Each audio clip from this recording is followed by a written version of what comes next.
السلام علیکم دوستو، یہ واقعہ ہے امریکہ کی اسٹیٹ اوہیو کے شہر کلیولینڈ کا۔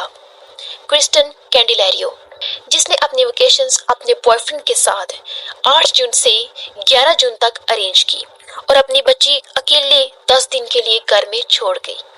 جب 11 جون کو اپنی ویکیشن سے واپس آئی تو اپنے گھر واپس جانے کے بجائے کچھ دن ڈیٹروٹ اپنے دوستوں کے ساتھ گزارے۔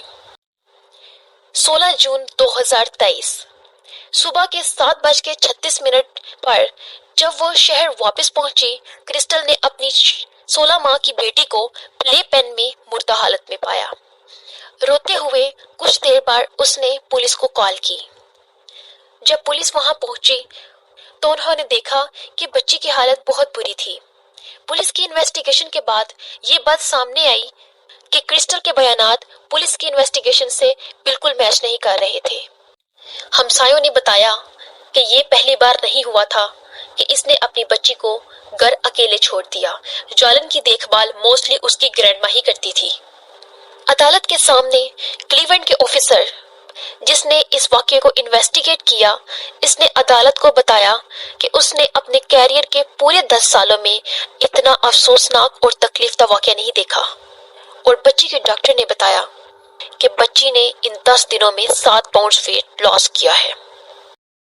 کرسٹل کے وکیل نے بتایا کہ وہ ڈپریشن کی مریض تھی کیونکہ جب وہ پریگننٹ تھی تو اس کا ہسبینڈ اس کو چھوڑ کر چلا گیا تھا۔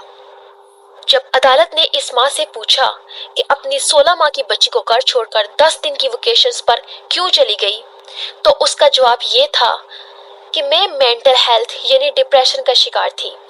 میں اپنی زندگی سے سخت تنگ تھی۔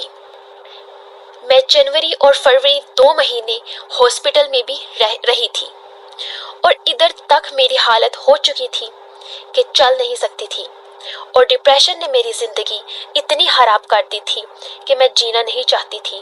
یہ نہیں کہ مجھے اپنی بچی سے پیار نہیں تھا، میں اپنی بچی سے بہت زیادہ پیار کرتی تھی، اور میری جان تھی، میری زندگی تھی وہ، لیکن مجھے نہیں پتا چلا کہ میں نے یہ فیصلہ کیا کیا۔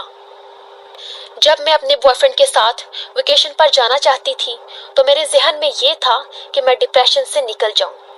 جب میرے بوائے فرینڈ نے مجھ سے پوچھا کہ میں اپنی بیٹی کا کیا کروں گی تو میں نے اس کو یہ جواب دیا کہ میں اسے اپنی ماں کے پاس چھوڑ کے آ جاؤں گی، لیکن میں نے ایسا نہیں کیا۔ میں جب ٹکٹ لے کر چلی گئی، راستے میں بہت زیادہ میں پریشان اور ڈپریشن کی حالت میں تھی۔ میں بہت زیادہ غصہ اور چڑچڑی ہوئی تھی، اور سب جب میرے سے پوچھتے تھے کہ کیا ہوا ہے تو میں کسی کو بات نہیں بتاتی تھی۔ یہ نہیں کہ میرے ذہن میں نہیں تھا کہ میں بچی کو گھر پہ چھوڑ آئی ہوں، میرے ذہن میں تھا، اور ویکیشن کے دوران جتنا بھی میں سفر گزارا میرے ذہن میں میری بچی گھومتی رہی۔ کچھ سیکنڈز کے لیے میں نے یہ سوچا کہ میں گھر فون کر کے پتا کروں، ان کو بولوں کہ بچی گھر اکیلی ہے، جا کر اس کا پتہ کریں، لیکن میں ایسا نہیں کر سکی۔ میں یہ بات ایکسیپٹ کرتی ہوں کہ میرے سے بہت بڑی غلطی ہو گئی ہے، اور اس نے اس بات کو ایکسیپٹ کیا، اور جج نے اس کو لائف امپریزنمنٹ کی سزا سنا دی۔ اور جب بچی کی میڈیکل رپورٹ کورٹ میں پیش کی گئی، اس رپورٹ میں آیا کہ یہ بچی بھوک اور پیاس کی وجہ سے تڑپ تڑپ کر مر گئی ہے۔ یہ ڈھونڈتی رہی کہ کوئی اس کو کسی طریقے سے دودھ پلا دے، پانی پلا دے، کچھ کھانے کو دے دے، لیکن وہ 16 ماہ کی بچی یہ خود تو کر نہیں سکتی تھی، لیکن اس بھوک اور پیاس کی وجہ سے وہ مر گئی۔ دوستو، اب میں ملوں گی آپ سے کچھ نئی انٹرسٹنگ ویڈیوز کے ساتھ۔ Thanks for watching this video. Allah حافظ۔